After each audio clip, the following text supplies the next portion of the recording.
हाँ रचना और निर्माण के आधार पर सकर्मक हाँ, वो गलत है, उसको सुधार लेना। कौन सी बुक से देखे हो? हाँ, और पूरा काट देना, ठीक है। क्योंकि देखो हिंदी ऐसा सब्जेक्ट है ना, ये राष्ट्रीय स्तर की है, ठीक है। राष्ट्रीय स्तर के जब चीजों को अपन पढ़ेंगे तो लोकल अपन बुक को ऑथेंटिक मानेंगे क्या? मैं ये नहीं कह रहा कि वो गलत है, लेकिन जो क्लासिफिकेशन किया है वो थोड़ा गलत है, ठीक। अब हरदेव बहारी पढ़ना, डॉक्टर हरदेव बहारी हिंदी के प्रसिद्ध विद्वान माने जाते हैं, है ना। और इनके क्लासिफिकेशन में आपको मिलेगा रचना के आधार पर, है ना, दो प्रकार, कौन कौन सा? रूढ़ और यौगिक, और प्रयोग के आधार पर दिया है सकर्मक और अकर्मक, ठीक है। तो मेरे पास तो वो 18 प्रकार की बुक है, सबको देखता हूं मैं, और मुझे ऑथेंटिक ये नहीं लगा, मुझे जो ऑथेंटिक लगा, हाँ हाँ अब उसका मैं नहीं पढ़ता यार, उसका मैं देखता ही नहीं, उसको ऑथेंटिक, हिंदी के लिए वो ऑथेंटिक नहीं है। हिंदी के लिए आप हरदेव बहारी पढ़ो, हिंदी के लिए लुसेंट आप पढ़ सकते हो, अरविंद कुमार, हिंदी के लिए वो वासुदेव नंदन आप पढ़ सकते हो, पृथ्वीनाथ पांडे पढ़ सकते हो, नहीं उसको भी मैं मेरा जो व्यक्तिगत विचार है उसमें गलतियां बहुत है ना। पृथ्वीनाथ पांडे आप पढ़ सकते, ये क्या है ना, नेशनल लेवल के राइटर है, इनकी पुस्तकें यूनिवर्सिटी में चलती हैं, ठीक है।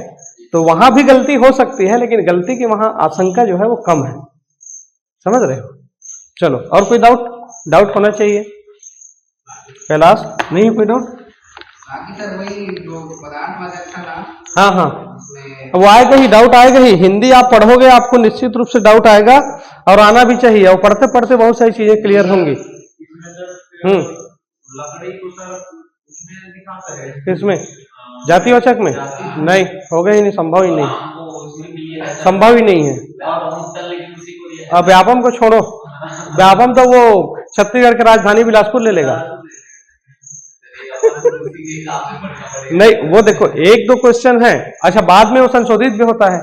अब जहां से आप पढ़ रहे हो उस व्यक्ति ने क्या किया है, एक पेपर एग्जाम हुआ, उसने बुक छाप के निकाल दिया, अब संशोधित हुआ, उसको नहीं छाप पाता क्योंकि पुस्तक पब्लिश हो चुकी है। कई बार ऐसी चीजों को मैं सुधरवाया हूं, ठीक है। हाँ हाँ, वो आएगा ना, कंफ्यूजन करेगा ही, ठीक है। लेकिन जब लेकिन व्यक्तिवाचक में इसलिए नहीं आता क्योंकि उसका मूल नेचर देखा जाता है, वो ओरिजिनल रूप में है ना, बाकी जितनी भी चीजें हैं वो ओरिजिनल में नहीं। हाँ, सब पदार्थवाचक जाएगा, अनाज, हाँ कुछ भी हो, वो अगर ओरिजिनल रूप में है वो उसी में जाएगा, अनाज भी उसी में रहेगा, सब्जी भी उसी में रहेगा, धातु भी उसी में रहेगा, और जितना भी लिखवाया हो सब पदार्थवाचक आएगा।